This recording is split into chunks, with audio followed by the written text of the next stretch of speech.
Hello friends, स्वागत है आपका अपने चैनल स्कूल ऑफ इन्वेस्टिंग में, जहां आप सीखते हैं कि किसी भी कंपनी में इन्वेस्ट करने से पहले कैसे उसके बारे में पूरा डीपली स्टडी किया जाता है, उसके बिजनेस को समझा जाता है, उसका फंडामेंटल एनालिसिस करते हैं, उनका नंबर क्रंचिंग करते हैं और फिर डिसाइड करते हैं कि ये कंपनी इन्वेस्ट करने लायक है भी या नहीं। और यदि है तो किस प्राइस में हमें उस कंपनी में इंटर करना चाहिए, पोजीशन बनाना चाहिए, ताकि वहां से डाउनसाइड का पोटेंशियल बहुत लिमिटेड हो जाए और अपसाइड काफी मजबूत रहे। हेलो फ्रेंड्स, मेरा नाम है मनीष अग्रवाल और आज जिस कंपनी के बारे में हम डिस्कस करने जा रहे हैं, कंपनी का नाम है Godavari power and Ispat limited. ये कंपनी बेसिकली स्टील के प्रोडक्शन में है। They are fully integrated player of steel. Iron और माइनिंग से लेकर स्टील के वायर बनाने तक सारा काम ये कंपनी करती है। बट इससे पहले कि हम इसके बिजनेस मॉडल को समझे, हम पहले इसका फंडामेंटल एनालिसिस करेंगे और फिर काफी डिटेल में समझेंगे कि पूरा बिजनेस में इनका क्या क्या प्रोडक्ट्स है, कैसे बनाते हैं, पूरे वैल्यू चेन को समझेंगे कि स्टील के प्रोडक्शन का वैल्यू चेन क्या होता है, what are the different components. तो हो सकता है वीडियो थोड़ा लंबा हो, इसलिए हम वीडियो को दो पार्ट में रिलीज करेंगे। पार्ट वन में हम फंडामेंटल एनालिसिस करेंगे, इनका हिस्ट्री के बारे में जानेंगे, इनके बिजनेस मॉडल के बारे में, इनके प्रोडक्ट्स के बारे में थोड़ा सा जानेंगे। एंड पार्ट टू वाले वीडियो में हम लोग पूरा इंडस्ट्री का वैल्यू चेन को समझेंगे कि जो स्टील का प्रोडक्शन होता है उसका वैल्यू चेन कैसे काम करता है, कि आयरन ओर से लेकर स्टील कैसे बनता है। एंड देन समझेंगे कि मैनेजमेंट ने आगे क्या कमेंट्री दिया है और आगे इसका वैल्यूएशन क्या हो सकता है। तो इस तरह से हम लोग वीडियो को दो पार्ट में डिवाइड करेंगे। चलिए अब स्टार्ट करते हैं और समझते हैं कि इसका फंडामेंटल एनालिसिस पहले देखते हैं और फिर बिजनेस के बारे में समझते हैं। तो कंपनी का मार्केट कैप जो है वो आज के डेट में 4092 करोड़ का मार्केट कैप है। करेंटली कंपनी 290 के आसपास ट्रेड कर रही है। हाई 498 इन्होंने हाई बनाया था, तो वहां से एक अच्छा खासा करेक्शन ऑलरेडी कंपनी के स्टॉक प्राइस में दिख चुका है। और 52 वीक लो जो है 223 है। तो अभी अगर देखें तो 52 वीक लो के बहुत करीब ये कंपनी ट्रेड कर रही है। कितने के पी में ट्रेड कर रही है? 3.17 के पी में ट्रेड कर रही है। एक फुल्ली इंटीग्रेटेड स्टील वायर बनाने वाली कंपनी 3 के पी में जनरली ट्रेड नहीं करती है। और अगर ये 3.1 के पी पे ट्रेड कर रही है, यानी वैल्यूएशन काफी रिजनेबल है और बहुत अच्छे वैल्यूएशन पे ये कंपनी अवेलेबल है। बुक वैल्यू इसका देखें तो 235 रुपए का बुक वैल्यू है। जो चीज मुझे सबसे ज्यादा अट्रैक्ट किया इस कंपनी में और मैंने क्यों डिसाइड किया कि चलो इसके बारे में डिटेल स्टडी करके इस पे वीडियो बनाते हैं, तो दो चीज है। एक तो इसका रिटर्न ऑन कैपिटल एम्प्लॉयड देखिए, 55.2%। 55.2% का रिटर्न ऑन कैपिटल एम्प्लॉयड बना के देने वाली कंपनी 3 के पी में अवेलेबल है। ये बहुत कम ऐसा कॉम्बिनेशन देखने मिलेगा आपको। रिटर्न ऑन इक्विटी आप देखिए, 52.1% का रिटर्न ऑन इक्विटी भी है। फेस वैल्यू कितना है शेयर का? 5 रुपए है। डेट इक्विटी का देखें तो डेट 428 करोड़ है। बट उसके अगेंस्ट में आप अगर कैश देखेंगे तो उससे ज्यादा कंपनी के पास कैश अवेलेबल है।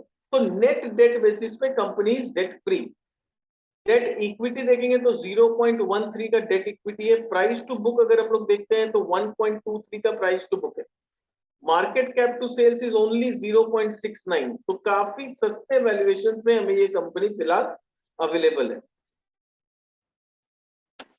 करंट लाइबिलिटी देखें तो 1235 करोड़ का है। उसके अगेंस्ट में अगर हम लोग करंट असेट देखें तो ऑलमोस्ट 2400 करोड़ का है। तो working capital is positive, that is 1564 crore. तो फंडामेंटल्स और नंबर्स के वाइज हम देख सकते हैं कि कंपनी का बिजनेस काफी अच्छा है। पेग रेशियो आप देखिए दोस्तों, पेग रेशियो इज जस्ट 0.04। 1 से नीचे अगर पेग रेशियो होता है तो बहुत अच्छा माना जाता है। ये तो 0.1 के भी नीचे, यानी 0.04 है। तो इससे सस्ता कोई कंपनी अगर अवेलेबल हो रही है तो it is something to watch out for. या तो इस कंपनी के बिजनेस में कुछ ऐसा गड़बड़ है कि इतने सस्ते वैल्यूएशंस पे भी बाजार को इसमें इंटरेस्ट नहीं आ रहा, और या तो फिर ये एक बहुत बड़ा अपॉर्चुनिटी है अगर आपको बिजनेस समझ में आता है तो इसीलिए बिजनेस को एनालाइज करेंगे और फिर देखेंगे कि ये सच्ची में बहुत अच्छे वैल्यू पे अवेलेबल है कि ये एक वैल्यू ट्रैप बन सकता है आगे चल के। चार्ट वाइज अगर देखें तो चार्ट में हम लोग देखें तो इसमें यहाँ पर ऑलरेडी काफी अच्छा गिरावट ऑलरेडी हम लोग को नजर आ रहा है। चार्ट में यहाँ पर ऊपर गया था, वहां से एक अच्छा खासा करेक्शन हुआ है। करेक्शन होके अभी ये धीरे धीरे 50 डीएमए के ऊपर धीरे धीरे ट्रेड करने का कोशिश कर रहा है।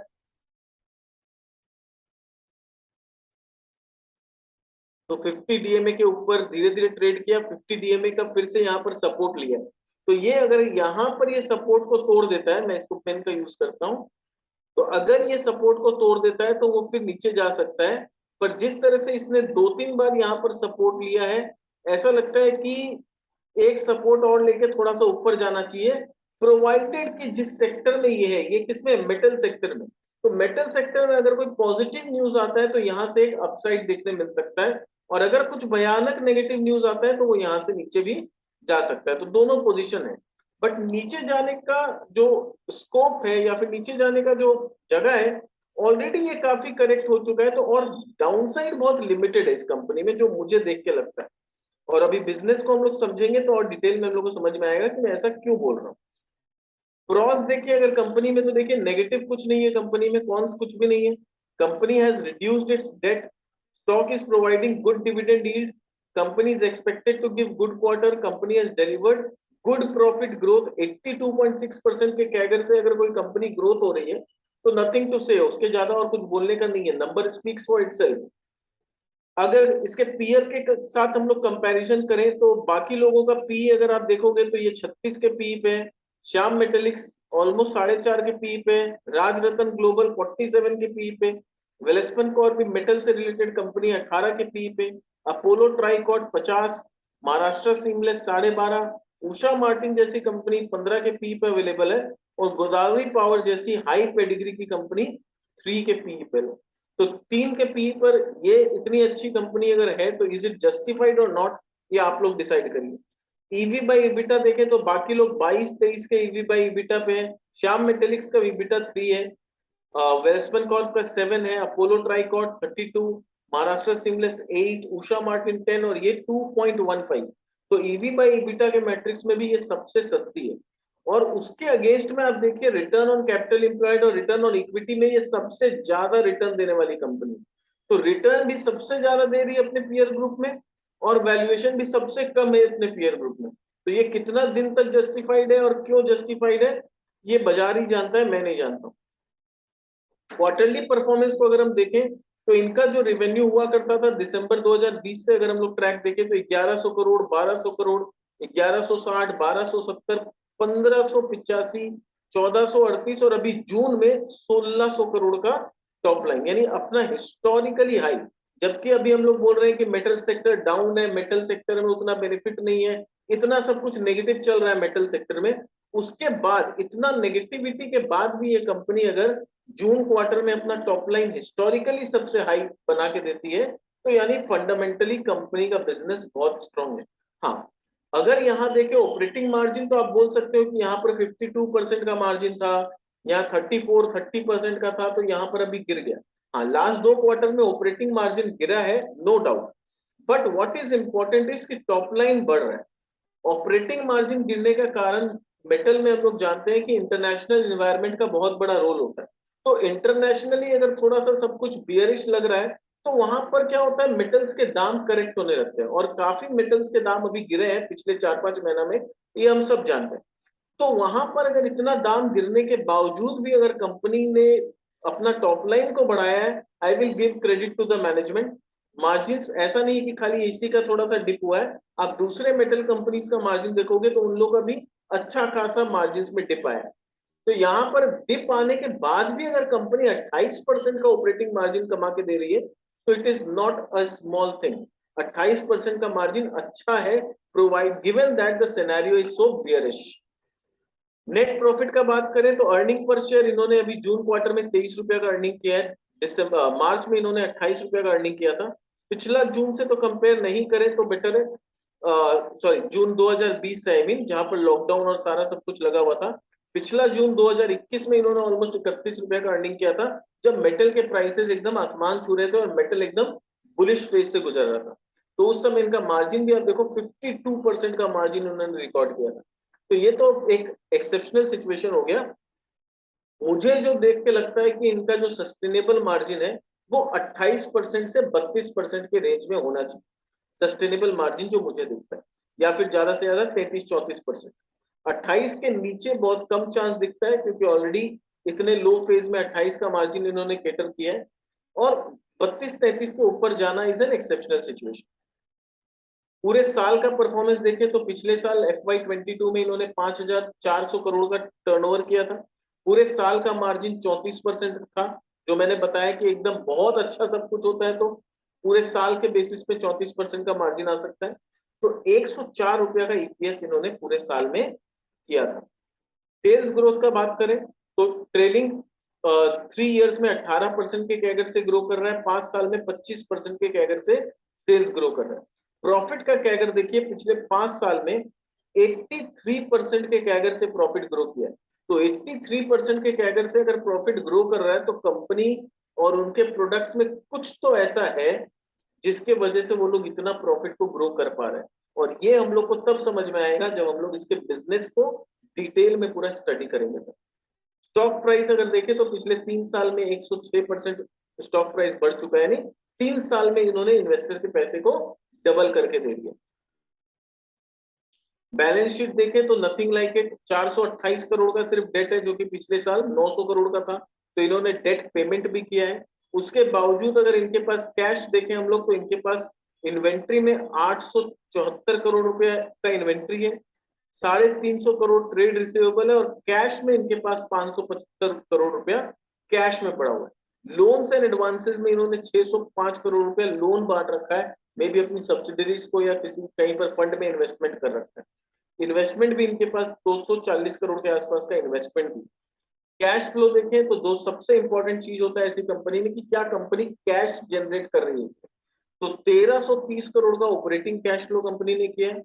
इन्वेस्टिंग एक्टिविटी में देखें तो फिक्स्ड एसेट में ऑलमोस्ट 600 करोड़ रुपया कंपनी ने खर्च किया है। तो उसके बाद भी 730 करोड़ रुपया इनके पास फ्री कैश फ्लो बचता है। 730 करोड़ का फ्री कैश फ्लो जनरेट करने वाली कंपनी के पास सिर्फ अभी 400 साढ़े 400 करोड़ का डेट है और बैंक में ऑलरेडी 500 समथिंग करोड़ रुपया पड़ा हुआ है, तो कुछ और सोचने का नहीं है। उसके बाद इन्होंने इन्वेस्टमेंट किया है, 614 करोड़ का इन्वेस्टमेंट किया है इन्होंने। फाइनेंसिंग एक्टिविटी में देखें तो इन्होंने अभी पेमेंट किया है, 443 करोड़ का पेमेंट किया है और 295 करोड़ रुपया दिया है, तो इन मोर और लेस 150 करोड़ का नेट पेमेंट इन्होंने किया है। कैश कन्वर्शन साइकिल देखे तो वो भी इंप्रूव हो रहा है, कहा 99 डेज 96 डेज हुआ करता था, वो गिर के 76 डेज में आ गया। वर्किंग कैपिटल डेज इनका मेंटेन्ड है ठीक ठाक 65-67 डेज के आसपास। और रिटर्न ऑन कैपिटल एम्प्लॉयड तो क्या बोलना, 6%, 16%, 22% से एकदम से 55% का रिटर्न ऑन कैपिटल एम्प्लॉयड, तो उससे ज्यादा कुछ बोलने का नहीं होता। शेयर होल्डिंग पैटर्न के बारे में बात करें तो प्रमोटर के पास 67.5% होल्डिंग है। फॉरेन इंस्टीट्यूशनल इन्वेस्टर का इसमें 2% का होल्डिंग है, उनका भी इंटरेस्ट धीरे धीरे बढ़ते जा रहा है, आप देख सकते हैं। डोमेस्टिक जो म्यूचुअल फंड है हमारे, उनका भी होल्डिंग अभी जून क्वार्टर में बढ़ा है, मार्च में सिर्फ 0.16 था, वहां से बढ़ के 0.36 हुआ है। और पब्लिक के हाथ से ये शेयर धीरे धीरे धीरे धीरे कम होते जा रहा है हर क्वार्टर में, आप देख सकते हो।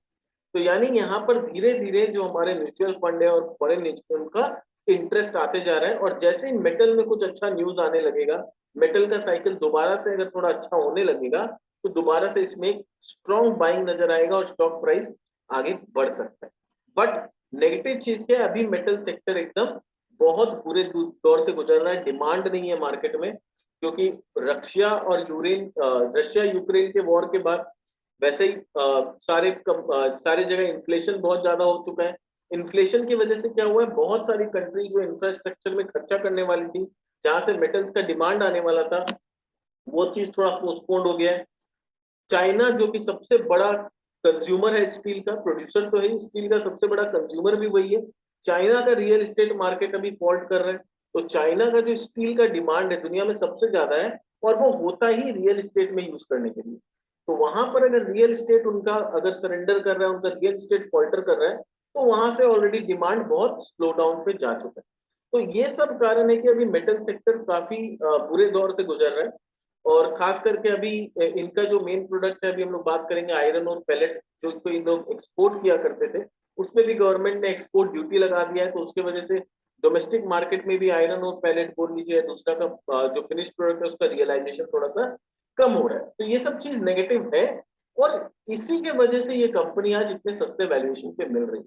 हमें एज एन इन्वेस्टर ये समझना है कि ये जो चीज नेगेटिव है क्या वो जिंदगी भर नेगेटिव रहने वाली है, क्या वो 6 महीना साल भर नेगेटिव रहने वाले हैं, और क्या 6 महीना बाद इसमें कुछ वैसा पॉजिटिव नजर आएगा इस सेक्टर में, तो हम लोग इस कंपनी में 6 महीना साल भर के लिए पोजीशन बना सकते हैं। और अगर लग रहा है कि कंपनी का ही बिजनेस में कुछ गड़बड़ है, कंपनी का एफिशिएंसी डाउन होते जा रहा है, तो फिर ये कंपनी में पैसा लगा के कोई मतलब नहीं। तो अभी तो हम लोगों ने कर लिया फंडामेंटल एनालिसिस, अब हम लोग चलते हैं और देखते हैं इसके बिजनेस को समझते हैं डीपली कि ये बिजनेस क्या करते हैं। ठीक है, तो बिजनेस में देखते हैं कि इनका क्या प्रोडक्ट्स है, क्या इनका बिजनेस बिजनेस स्ट्रेटेजी है, उसको समझेंगे हम लोग। तो ये जो कंपनी है ये हीरा ग्रुप की कंपनी है। तो पहले इसके ग्रुप के बारे में समझते हैं कि जो प्रमोटर है उनका सिर्फ एक ही बिजनेस नहीं है, सिर्फ GPIL is not the only business, और भी कंपनीज वो लोग रन करते हैं। So Hira group of company is a conglomeration of 13 companies across India. With more than 6,000 employees under its wing, the group is branched across India and expanding its operations around the world. तो ये group जो है अपने India में तो विस्तार कर ही रहा है और अराउंड द ग्लोब भी अपने बिजनेस को बढ़ा रहा है।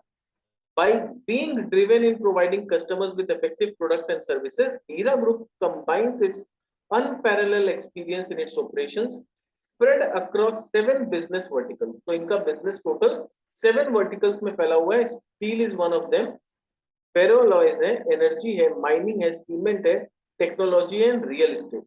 तो ये 7 अलग अलग कारोबार में इन प्रमोटर ग्रुप जो है हीरा ग्रुप उनका बिजनेस फैला हुआ है। The Hira Group, when started as a trading business in 1970s, has grown to be innovator, expanding and adapting with new technology and consumer demand of changing the world. The group has passion for growth.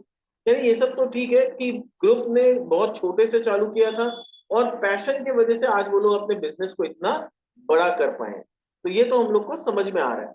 The group established the first manufacturing plant. उनका जो पहला plant था वो था हीरा power and steel limited. ये सबसे पहला plant इन्होंने लगाया था which produced ferroalloys। तो ये लोग जब बिजनेस स्टार्ट किए थे तो एज अ फेरोअलॉय प्रोड्यूसर बन के स्टार्ट किए थे through smaller electric arc furnace route. और ये जो फेरोअलॉय बनाते थे कौन से रूट से बनाते थे? इलेक्ट्रिक आर्क फर्नेस के रूट से बनाते थे। और इस बिजनेस के सक्सेस के बाद they have done backward integration being the cornerstone of evolution and growth. They have enhanced its ferroalloys production capacity by establishing 2 more units. तो पहले इन्होंने कैसे स्टार्ट किया? एज अ फेरोअलॉय मैन्युफैक्चरर स्टार्ट किया, फिर वहां पर इनको सक्सेस मिला तो बैकवर्ड इंटीग्रेशन के लिए इन्होंने और 2 यूनिट्स का स्थापना किया, Hero ferroalloys and Alok ferroalloys. They became the key players in ferroalloys manufacturing sector. Today Hira group is one of the largest ferroalloy production capacity in India. तो उनके पास आज इंडिया में सबसे ज्यादा फेरोअलॉय बनाने की कैपेसिटी है। अगर आपको जानना है फेरोअलॉय क्या होता है, उसके बारे में डीपली समझना है, तो आप हम लोगों ने एक वीडियो बनाया है इम्फा, इंटीग्रेटेड मेटल एंड फेरोअलॉयज कंपनी के ऊपर एक काफी डिटेल वीडियो बना रखा है। मैं उसका ये आई बटन में उसका लिंक दे दूंगा, तो आप वहां से जाके फेरोअलॉय के बारे में उस कंपनी में डिटेल में समझ सकते हैं कि क्या होता है, क्या उसका यूज है और किस तरह से ये काम करता है। आगे बढ़ते हैं, कंपनी के बारे में जानते हैं। तो Godavari power and Ispat limited इस पब्लिक लिमिटेड कंपनी, फॉर्मली इस्पात गोदावरी लिमिटेड। तो पहले इसका नाम क्या हुआ करता था? इस्पात गोदावरी लिमिटेड। ये एक पाइनियर कंस्टिट्यूएंट है belonging to Hira group of industries of Raipur which was incorporated in 1999 to set up an integrated steel plant। अब ये इंटीग्रेटेड स्टील प्लांट किसको बोलते हैं? तो ये सब क्या है, कुछ टेक्निकल वर्ड्स है जिसको हम लोग बोलते हैं लैंग्वेज ऑफ इंडस्ट्री। तो जब भी हम लोग किसी भी कंपनी को स्टडी करते हैं, उसके बिजनेस को स्टडी करते हैं, तो उस बिजनेस का लैंग्वेज हमें समझ में आना बहुत जरूरी है। तो इंटीग्रेटेड स्टील प्लांट का मतलब होता है ऐसा स्टील प्लांट जिसको जिसके पास रॉ मटेरियल बनाने का भी क्षमता खुद के पास है, इसको रॉ मटेरियल कहीं बाहर से नहीं लेना पड़ता है। तो स्टील को बनाने में पूरा प्रोसेस क्या है अभी हम लोग ये समझेंगे, और उससे समझ में आएगा कि अगर किसी कंपनी के पास पूरी तरह से बैकवर्ड इंटीग्रेशन है तो उसको हम लोग बोलते हैं integrated steel plant with captive power generation. तो पावर भी ये लोग खुद ही जनरेट करते हैं, तो इनको पावर भी बाजार से नहीं खरीदना पड़ता। GPIL is a flagship company of Raipur-based Hira Group and industry having dominant presence in the long product segment. तो इनका मेन प्रेजेंस कहाँ पर है? लॉन्ग प्रोडक्ट में. अब ये लॉन्ग प्रोडक्ट क्या होता है? अगर आप स्टील कंपनी को अगेन पहली बार किसी स्टील कंपनी का बिजनेस समझ रहे हैं या स्टडी कर रहे हैं तो आपको ये बहुत कंफ्यूजिंग लगेगा. लॉन्ग प्रोडक्ट क्या होता है? तो कुछ शॉर्ट प्रोडक्ट भी होता है. तो शॉर्ट प्रोडक्ट नहीं होता है इसमें. स्टील में दो चीज होता है, long product and flat product. तो अगेन हम लोग जो पार्ट 2 वाले वीडियो में जब हम लोग पूरा वैल्यू चेन समझेंगे ना स्टील सेक्टर का, तब आपको ये सारे वर्ड्स का कंफ्यूजन एकदम क्लियर हो जाएगा. तो हमारा पार्ट 2 वाला वीडियो देखना मत भूलिएगा, ठीक है? तो उसमें मैं पूरे डिटेल में समझाऊंगा कि पूरा प्रोसेस क्या है, वैल्यू चेन क्या है, लॉन्ग प्रोडक्ट क्या होता है, फ्लैट प्रोडक्ट्स किसको बोलते हैं, ठीक है? तो ये लोग स्टील इंडस्ट्री में लॉन्ग प्रोडक्ट्स बनाते हैं. मेनली क्या बनाते हैं? माइल्ड स्टील वायर बनाते हैं. Today company is an end to end manufacturer of mild steel wires. In the process company manufacture sponge iron. तो इस प्रोसेस में कंपनी क्या क्या बनाती है? स्पॉन्ज आयरन बनाती है, बिलेट्स बनाती है, फेरो अलॉयज बनाती है, उनका खुद का अपना कैप्टिव पावर है, और वायर रॉड्स भी ये लोग खुद बनाते हैं. उसके बाद स्टील वायर्स, ऑक्सीजन गैस ये लोग खुद बनाते हैं, फ्लाई ऐश के जो ब्रिक्स है वो भी ये लोग खुद बनाते हैं, and last but not the least iron ore pallets भी ये लोग खुद बनाते हैं. अब ये सारे जो प्रोडक्ट्स है ना, ये उसी वैल्यू चेन के हिस्से हैं. वो जो वैल्यू चेन हम लोग बात करेंगे पार्ट 2 में, उसी वैल्यू चेन का ये पूरा प्रोडक्ट हिस्सा है. तो ऐसा नहीं है कि ये अलग अलग बहुत सारे प्रोडक्ट्स बनाते हैं. ये जितने भी ये प्रोडक्ट बनाते हैं वो अल्टीमेटली स्टील बनाने में इस्तेमाल होते हैं. तो GPIL is also awarded a right for iron और माइनिंग. इनको आयरन और माइनिंग का भी राइट दिया हुआ है, बट बेचने के लिए नहीं, यानी फॉर कैप्टिव कंजम्पशन. अभी कैप्टिव कंजम्पशन क्या होता है? ये भी टेक्निकल वर्ड है. कैप्टिव कंजम्पशन का मतलब होता है कि सरकार ने आपको माइन दिया है कि आप वहां पर खुदाई करिए, खुदाई करके आयरन और निकालिए, बट वो आयरन और आप सिर्फ अपने फैक्ट्री में प्रोडक्ट बनाने में इस्तेमाल करेंगे. आप उसको कमर्शियल यूज नहीं कर सकते. यानी ऐसा नहीं कर सकते कि आयरन और माइन से आप आयरन और निकाल रहे हैं और बाजार में जाके उसको बेच रहे हो. नहीं, आपको बाजार में बेचने का परमिशन नहीं है. आप उतना ही माइनिंग करिए जितना आप अपने प्रोडक्शन प्रोसेस में यूज कर सकते हैं. यानी कैप्टिव कंजम्पशन में आप खाली यूज कर सकते हैं, आपको कमर्शियल यूज करना अलाउड नहीं. The company has manage to traverse the entire value chain. तो पूरे वैल्यू चेन में कंपनी का पूरा कंट्रोल है. क्लियर? अब इनका ग्रुप स्ट्रक्चर समझते हैं कंपनी का. तो कंपनी जो है Godavari power and Ispat limited. Godavari power and Ispat limited के अंदर में दो कंपनी आती है सब्सिडरी में, Hira ferro alloys limited and Godavari energy limited. तो हीरा फेरो अलॉयज में इनका 91.82% स्टेक है, और जो गोदावरी एनर्जी लिमिटेड है उसमें 100% इनका स्टेक है. और गोदावरी एनर्जी लिमिटेड, जहां तक मुझे याद है, ये शायद अभी रिसेंटली इन्होंने बेच दिया है. They have sold out this. उसको एक बार कंफर्म कर लेंगे हम लोग आगे चल के, बट जहां तक याद है दे हैव सोल्ड दिस. तो अभी शायद इनके पास ये नहीं है. फिर इनका आलोक फेरो अलॉयज में इनके पास 78.96% होल्डिंग है, और हीरा फेरो अलॉयज है उसका 8.29% होल्डिंग आलोक फेरो अलॉयज में. इनकी एक एसोसिएट कंपनी है आर्डेंट स्टील, जिसमें इनका 38% के आसपास का होल्डिंग है, और आर्डेंट स्टील का 12.5% का होल्डिंग है आलोक फेरो अलॉयज. फिर गोदावरी पावर के कुछ जॉइंट वेंचर भी है. रायपुर इंफ्रास्ट्रक्चर कंपनी जिसमें 33.3% होल्डिंग है. Chhattisgarh captive coal mining. तो कोल माइनिंग का भी इनके पास खुद का कैप्टिव सोर्स है. तो अगर इनको एनर्जी लगता है तो एनर्जी के लिए कोल चाहिए, बिजली के लिए कोयला चाहिए, तो कोयला का भी इनके पास कैप्टिव कोल माइनिंग है. तो दैट इज तो इस कंपनी में के साथ जो जॉइंट वेंचर है उसमें 25.93% इनका हिस्सा है. फिर छत्तीसगढ़ इस्पात भूमि लिमिटेड, उसमें इनका 35.36% हिस्सा है. बोर्ड ऑफ डायरेक्टर अगर देखें तो मिस्टर शशि कुमार जो कि चेयरमैन और इंडिपेंडेंट डायरेक्टर है, इनके पास 4+ डिकेड्स ऑफ एक्सपीरियंस है. He has BSc in mining engineering and he is also advisor to NTPC. Mister BL Agarwal जो कि फाउंडर ऑफ द कंपनी है, he is the first generation entrepreneur, he is also managing director. इनके पास almost 40 साल का experience है and graduated as an electronic, started at GPIL. फिर उनके बेटे mister Dinesh Agarwal, mister Siddharth Agarwal, mister Abhishek Agarwal, they are all executive directors, and mister Dinesh Gandhi is also executive director. तो ये पूरा कोर टीम है इस कंपनी का जो इस बिजनेस को चलाता है. प्रोडक्ट प्रोफाइल और उनका प्रोडक्शन का बात करें तो कंपनी के पास ये एमटी का मतलब आप ध्यान दीजिएगा, this MT means million tons, ठीक है। बहुत जगह पर एमटी का मतलब मेट्रिक टन भी होता है, यहाँ पर जब मैं एमटी बोलता हूँ तो it is million turns.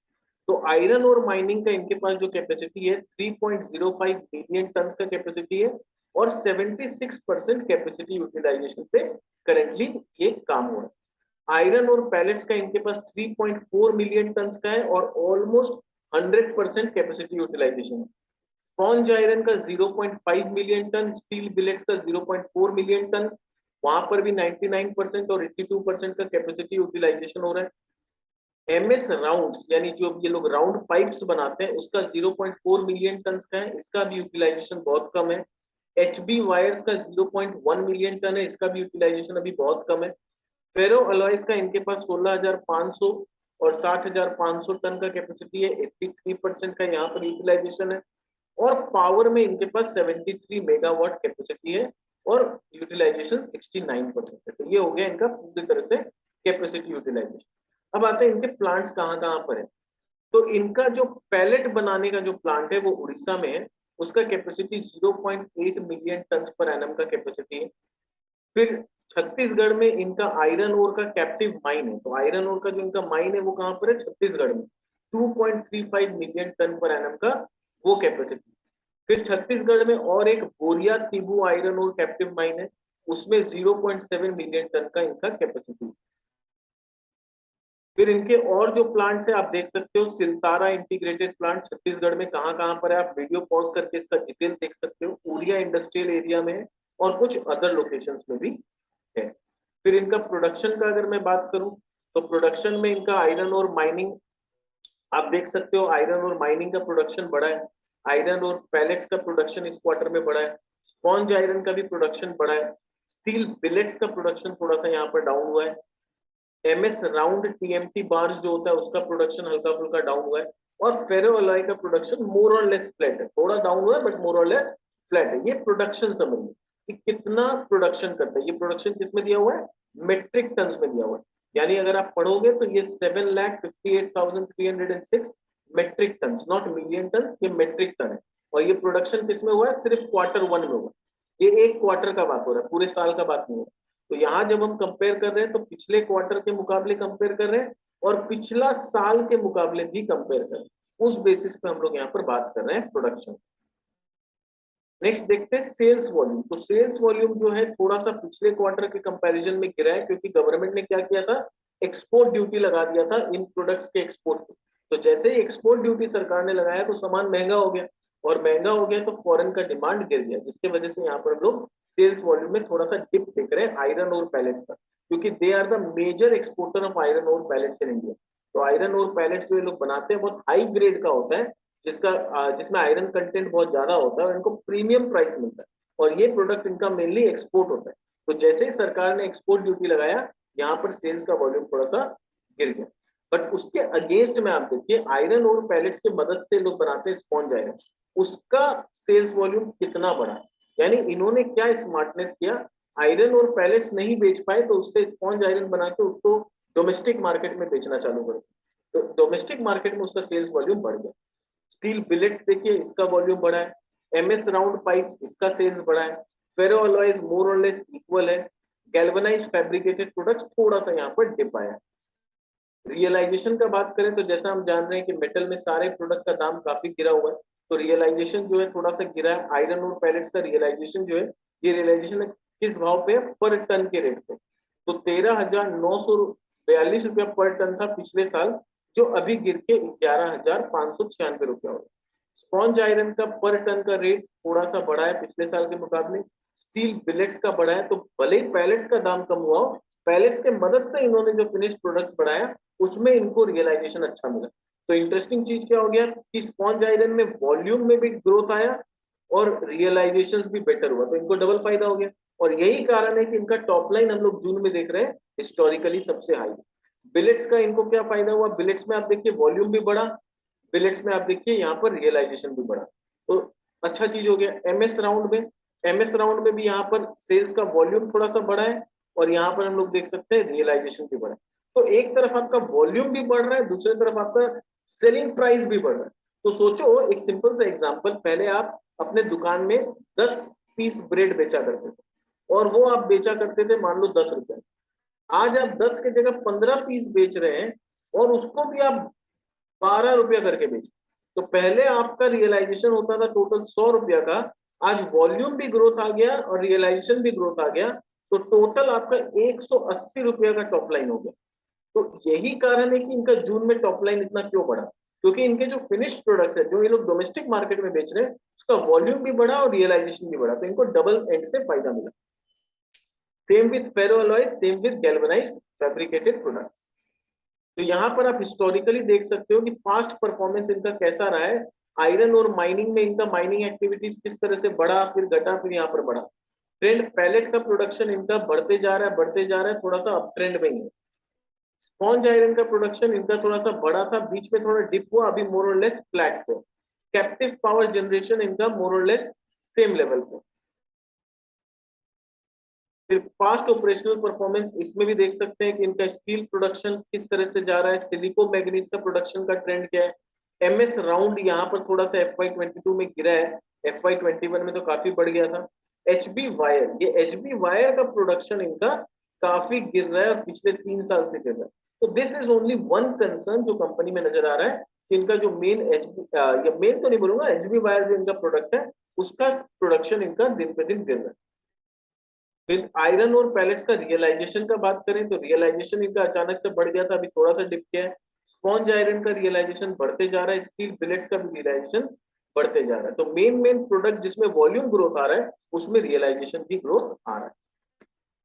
Fast sales realisation अगर इस एमएस राउंड का देखें तो वहां भी बढ़ता है। एचबी वायर का भी रियलाइजेशन बढ़ रहा है, भले ही एचबी वायर का प्रोडक्शन डिप हो रहा है, बट रियलाइजेशन इनका इंप्रूव हो रहा है।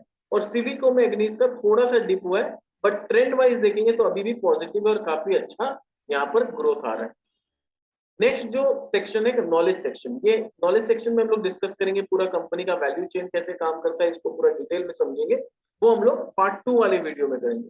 अभी पार्ट 1 के वीडियो में इतना ही रखते हैं। उम्मीद करता हूँ आपको पसंद आया होगा वीडियो। अगर अच्छा लगा तो आप इसे लाइक जरूर करिए। हमारे पार्ट 2 वाले वीडियो को देखना मत भूलिएगा, उसमें काफी डिटेल में हम लोग और भी चर्चा करेंगे कि ये पूरा इंडस्ट्री का वैल्यू चेन फंक्शन कैसे करता है, कंपनी का आगे का क्या प्रोस्पेक्ट है, मैनेजमेंट क्या केपेक्स कर रही है, कितना एक्सपेंशन प्लान है, और उस हिसाब से वैल्यूएशन क्या जेन्युइन और फेयर वैल्यू इस कंपनी का बनता है, वो सारा चीज हम लोग अपने पार्ट 2 वाले वीडियो में डिस्कस करेंगे।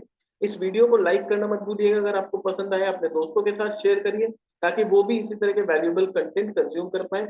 अगर आप पहली बार आए हैं हमारे चैनल में तो स्वागत है आपका, और इसे सब्सक्राइब करिए ताकि जो पार्ट 2 वाला वीडियो भी आए उसका नोटिफिकेशन आपको मिल जाए। तो बेल बटन दबा के ऑल का जो बटन है वो दबाना मत भूलिए, ताकि आपको इमीडिएटली नोटिफिकेशन मिल जाएगा। तो this was all from my side, मिलते हैं हमारे न्यू वीडियो में। और पार्ट 2 में, न्यू वीडियो किसी नई कंपनी का नहीं होने वाला, पार्ट 2 इसी का होने वाला है, उसको जरूर देखिएगा। पर पार्ट 1 आपको अच्छा लगा कि नहीं, वो लाइक करके या कमेंट में हमें जरूर लिख के बताइएगा। Thank you so much, bye bye, जय हिंद।